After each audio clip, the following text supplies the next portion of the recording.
Hi y'all, this is Heather Clark with Running Totally Free.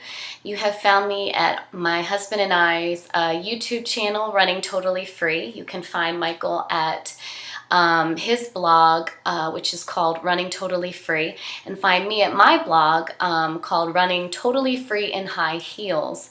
We also have Facebook pages by those titles as well. So I'm glad you're with me. I'm talking today about doing hard things. And honestly, the reason why I'm doing a vlog entitled Do Hard Things is because I meant to write a blog post that I was going to put up on Saturday, and I spent quite a bit of time yesterday writing it, and even though I saved the draft, it disappeared. So this morning, I went to spend some time on it again. Found it disappeared and realized I needed to start trying to write it again. Went to start trying to write it again, and within 5 minutes it was gone. So I decided to take a step back and say, maybe God just wants me to vlog about it rather than blog about it. So if anything, at least you don't actually have to watch me. You could just find this on the YouTube channel, put it on your dashboard on the car or on the side seat, and just listen to me talk. So I just want to apologize ahead of time if it's not completely cohesive, because it's not like I'm getting a chance to read this over and, proofread my thoughts and stuff. So I'm going to try to do the best that I can. Well, I wanted to write this, as I said on Periscope this morning, because I was really inspired by a little post by Michael Hyatt that I actually linked up to my Facebook page, Running Totally Free in High Heels, because it made such an impact on me, and I'd also heard of someone he mentioned in the article. So Michael Hyatt, I don't know if you can see it or not, kind of goes like this. This kind of gives you a picture of what the page looks like. The article is called Why Discomfort is Good for You.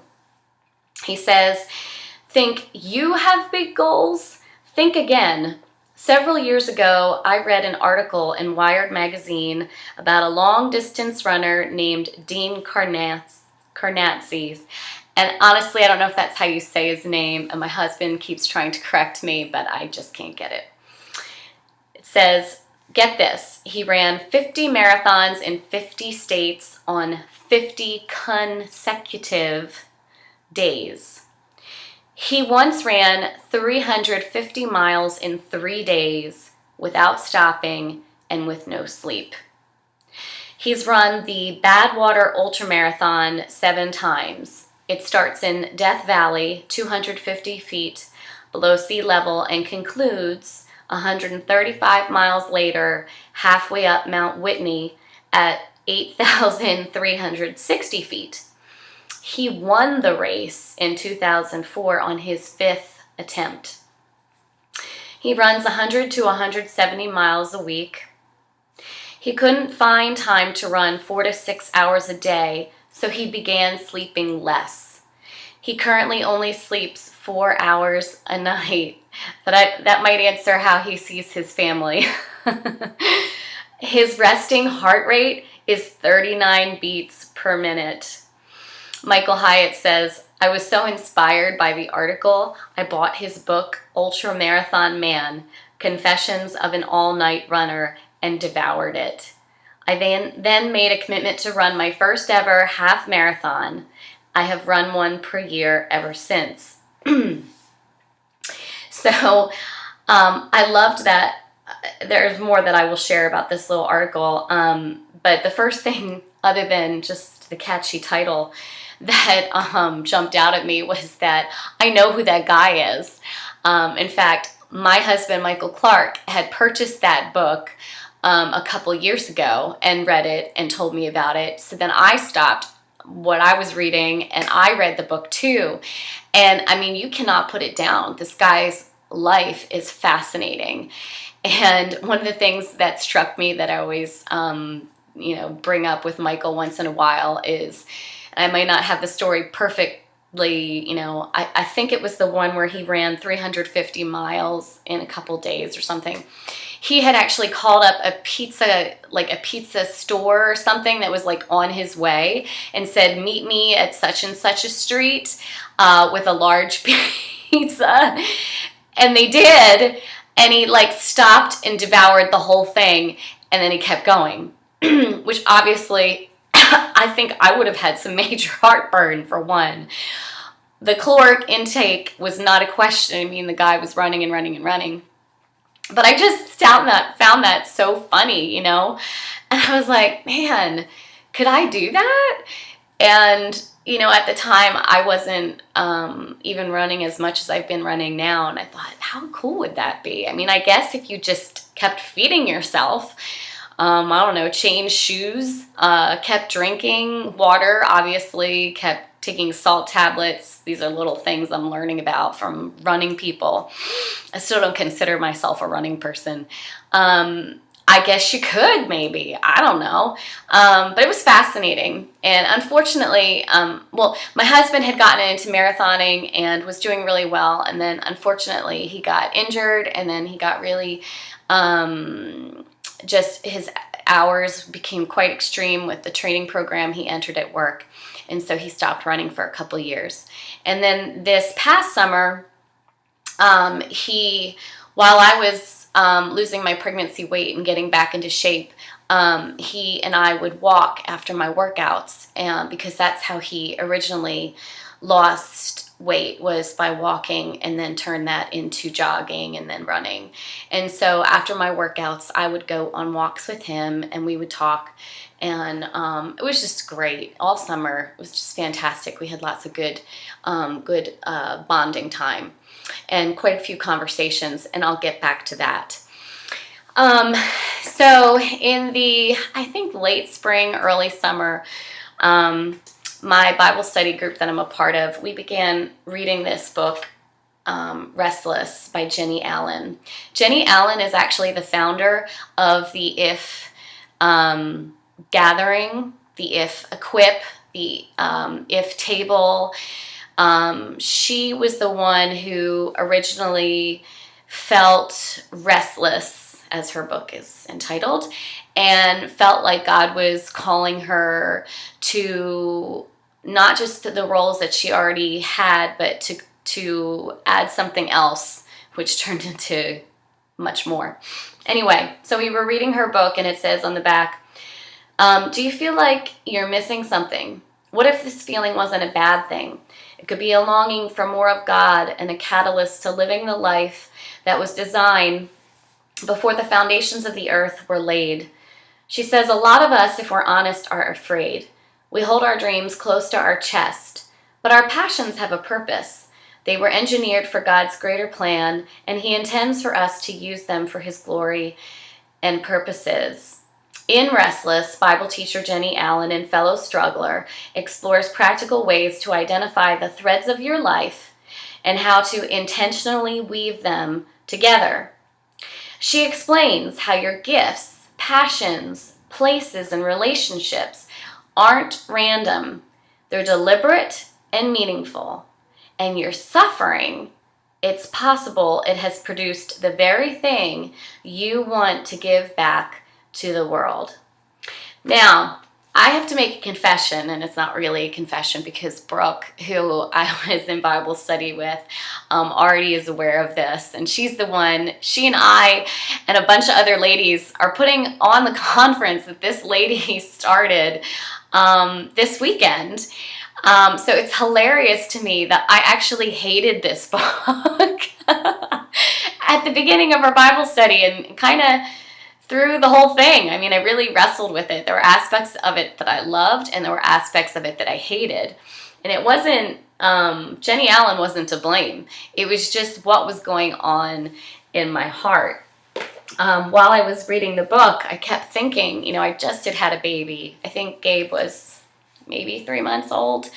And I was feeling overwhelmed, as most moms do when they're, still staying up in the middle of the night. And I kept thinking to myself, well, my goodness, isn't it enough that I'm a child of God, that I'm a wife, that I'm a mom, that I am a discipler of my children and a teacher, I homeschool, and I'm a home manager. Like, what more do you want from me? I really got mad a couple times, I was angry.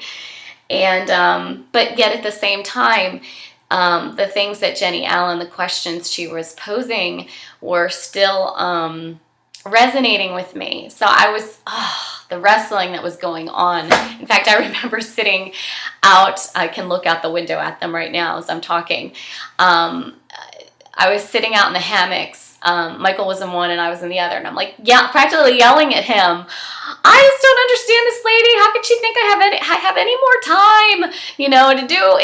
Isn't what I'm doing serving God? I mean, loving Him, being your wife and supporting you in what you do, teaching my children to be functioning human beings who love Jesus, and teaching them. Isn't that a calling? And listen to me right now. I completely believe that's a calling, and that all those things I listed are my first calling. So from here on out, don't think that I don't believe that anymore, because I totally, wholeheartedly do. And some people would probably say I'm a little bit, maybe I hold my feelings too strongly, or maybe I'm too vocal about it, or I don't know. But anyway, I still do feel very strongly of that. But I was still wrestling in my heart, and so I kind of just left that before God and shared that with close friends and just left it there. So this summer, as Michael was now starting to run and we were running together, he started getting that itch again to start getting back into races. And the ultra marathoning things started to particularly just hold a place in his head. If you know any of the men in my family, meaning Noah and Michael, then you know that when they get something in their head, they become like obsessive about it, and they will talk and talk and talk and talk and talk about it, which is totally fine. I'm sure I'm the same way about the things I'm passionate about. But seriously, every single day we'd be on these runs, Michael would tell me about ultramarathoning. He would talk about marathoning. He would talk about, what race am I going to do? What shoes am I going to wear? What kind of water vest do I need? And so on and so forth. And these were fun conversations because I was increasing my own mileage and challenging myself in a way that I had not ever. I've never run as far as I have this summer. 20 miles that I hit, never, ever, ever, ever. I've already done basically a half marathon. I just did it by myself. Nobody recorded it. I almost got to a whole marathon. This is not me. This is not something Heather Clark has ever done before. So I was fascinated in talking with him about it too, and we talked about Dean again, that Michael Hyatt had mentioned, and this has become a very real thing to Michael. But honestly, I started getting kind of angry when he would talk about it, because in my head, all I could think was, well, Dean Kara's, whatever his name is, the guy doesn't sleep. 4 hours a night, people. And I remember saying back then when he first read the book, I'm like, well, when does he ever see his family? And you know that my husband works a lot of hours already. And in my head, I'm thinking, adding up in my head.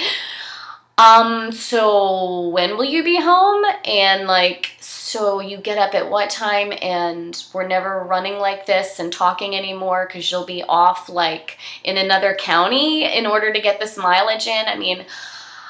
I tend to, I don't change well, and I don't respond to change well, and new ideas, I have to really, if you ever want me to do something new, the way you get me to agree with you is try to convince me it's my own idea.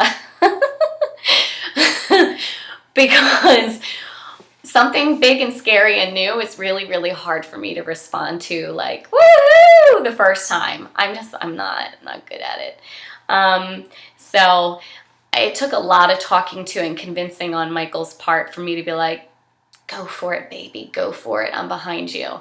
He had to show me, you know, this is what the schedule's like. It's like 6 to 8 miles a day, which is what we were basically doing anyway. And then long runs on the weekends. And then, you know, we've since then kind of worked through his schedule, my schedule, and found ways to make that work it out. All right, with all that said, I was like, I would come back from these conversations and be like, why am I mad at him? This is so stupid. He's passionate about it. I should be supporting him. I'm his wife.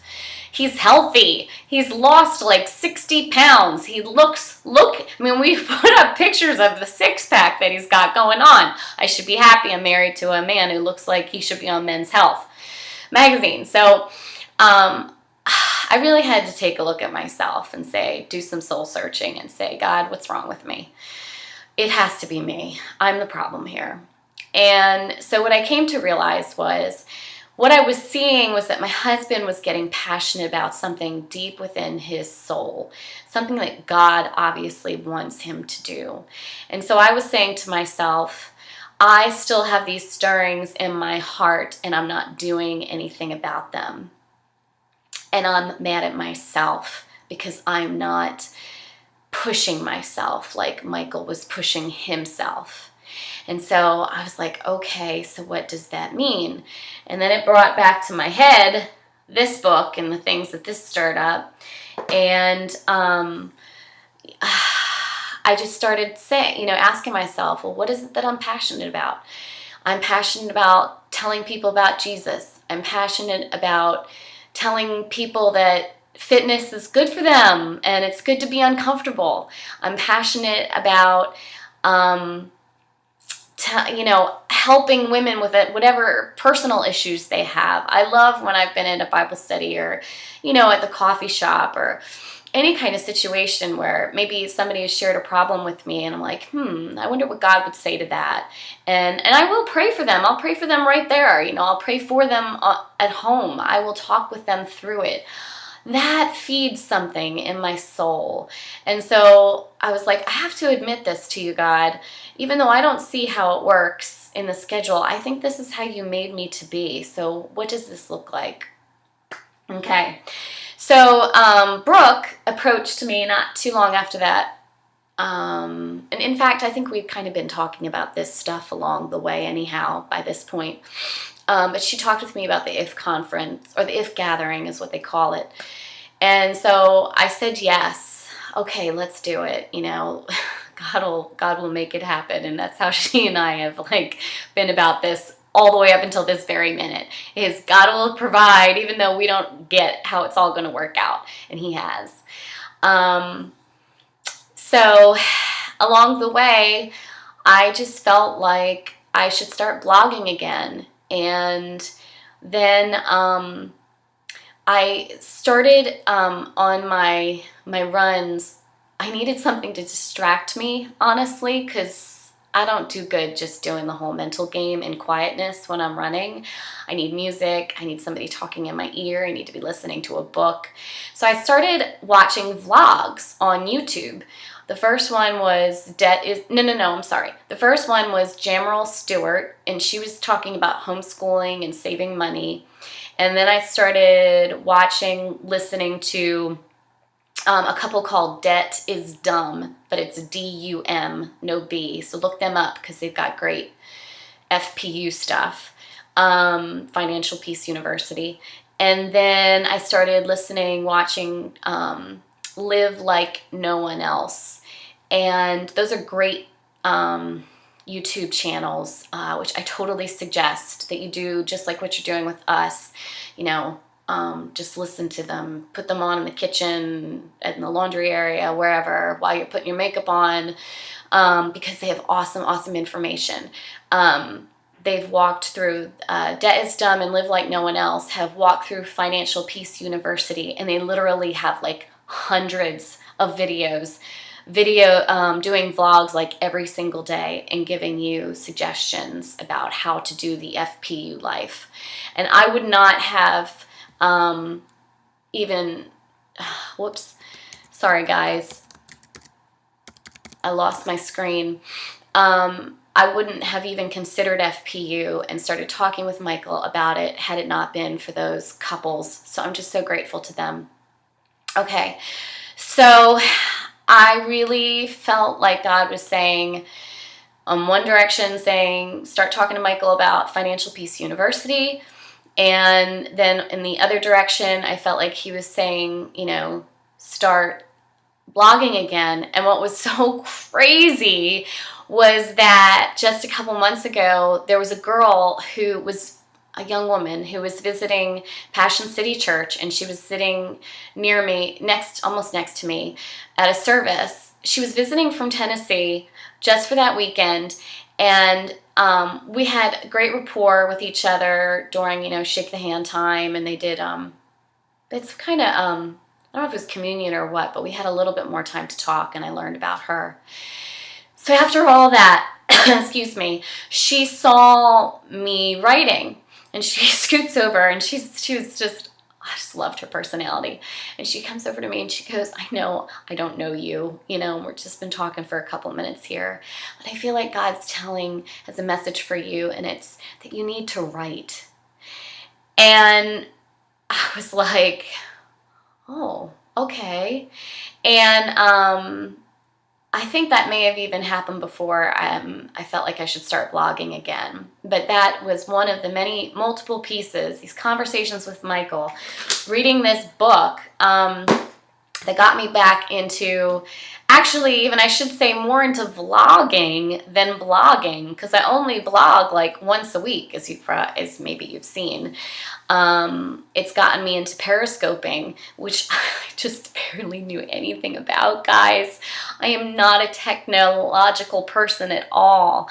So to draw this all back to the Michael Hyatt article, to the title of this vlog, Do Hard Things, this is what I want to say. I'm going to quote from him first, and then I'll summarize. He says at the bottom of his article, the bottom line is this: you can either be comfortable and stagnant, or stretch yourself, become uncomfortable, and grow. You may think that comfort leads to happiness. It doesn't. Happiness comes from growth and feeling like you are making progress. During those times that I was talking to Michael, I was unhappy. Every time we had those conversations, I was unhappy. When I was reading this book, Restless, I was unhappy. I just was disturbed, and God was making me unhappy. He was making me itchy and uncomfortable where I was, because he wanted to move me on to change. But honestly, the way that I've been able to make any of this happen is most of the time I'm getting up at 5 o'clock in the morning, sometimes 4:30 in the morning, sometimes right after I've taught the kids. Then I'm back in my room for like a half an hour, and I'm writing a little bit, or I'm thinking, or I'm reading. You guys have seen me. I've taken Periscope with me when I'm driving, going places. I'm making myself uncomfortable. Michael Hyatt says, comfort is overrated. It doesn't lead to happiness. It makes us lazy and forgetful. It often leads to self-absorption, boredom, and discontent. Discomfort is a catalyst for growth. It makes us yearn for something more. It forces us to change, stretch, and adapt. What I saw was my husband this summer changing and adapting. And now he just got done running, I think it was like a 37-mile race in January. And he did it on trails, something he's never ever done.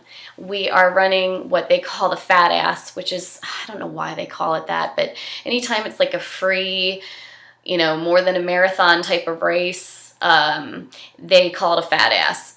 So it's a 3, 6, and 12-hour challenge. We're doing it in our neighborhood because we can't afford to participate in any races right now. We can't afford it. So I mean, look at my husband. It's amazing. So now I've decided to make myself uncomfortable and get up early and try to use technology. I Instagram, guys. I never have Instagrammed in my life. I've done it twice. I'm so proud. I really want to try to Twitter. I don't consider myself a tech person, and I've always told myself, no, I'm not, no, I'm not, no, I'm not. And then I was like, well, what's the harm in trying? So what? Am I going to break my phone? Is it going to spontaneously combust? Maybe it would. I don't know. I might be the first person who could make this thing blow up. But it didn't happen. So I made myself uncomfortable, and I've tried some things, guys, and something is happening here. I mean, we've gotten more than 5 viewers on a couple of our vlogs. Yeah, so discomfort is good, guys. Do hard things. Lastly, I'm going to say that people have asked me for years, why do you why do you exercise? Like, I could never do what you're doing. I don't have the time. My kids would never let me do it. What other excuses do people tell me? I don't even know where to start. I kind of think sometimes they insinuate like I'm being selfish somehow by taking the time out. Maybe they would never admit that and like say it right to my face, but I kind of read that in the lines. So anyway, I've heard lots of excuses over the, 17 years, 18 years now that I've been exercising. And the thing that always runs in my head, and I don't say it out loud, is that I'm not only exercising for myself, because I am, and I am exercising for my vanity, and I am exercising so I can fit in clothes that my sister's given me, and I'm exercising because it makes me feel good about myself, and my husband likes the way my body looks. All of those things. I'd be lying if I told you something different than that. But along the way, I have been able to use my exercise as a way to parallel spiritual struggles I've had in my life, or with other issues I've dealt with in my life. And the reason why the Michael Hyatt article spoke to me so, why it resonated with me was it's something I choose to do. I do this hard thing of exercising because it's teaching me and helping me to practice discipline that then kind of, for lack of a better word, bleeds into other areas of my life where I still need to learn discipline. This Financial Peace University thing is really freaking hard, okay? It's hard to say no to yourself. Even worse is saying no to your children. Trying to get 2 people, you and your spouse, to agree on financial issues is not always a cakewalk, but I know that from running, for instance, that there are moments where it's really hard, where you run on legs that are tired and you keep pushing because that's just what you do. So in those hard moments with FPU, I know I just need to keep pushing through. There will be a breakthrough and I will get my second wind. With my discipline with my children, I know that there have been moments where I've wanted to wring their necks. And I realize that I need to pray through it, I need to talk with them through it, I need to just keep thinking through it, seek books on parenting, that I need to press through. And you know how I learned that? By doing the hard thing of exercising. So don't come to me with excuses about why you don't exercise, because there isn't one that works. Do it for yourself and also do it for the rest of your life. I just want to finally say, just like exercise, do hard things because they produce so much fruit. You might think you're happy doing just the status quo, whatever that is for you, but I can tell you by personal experience that you're not. So I leave you with that. If you have any comments, questions, you can personal message me on my Facebook page, either at, at Heather Rounds Clark. Like I said, I also have a page there that's called Running Totally Free in High Heels. And I would be happy to discuss any of the things I talked about today with you. Have a wonderful day. Bye-bye.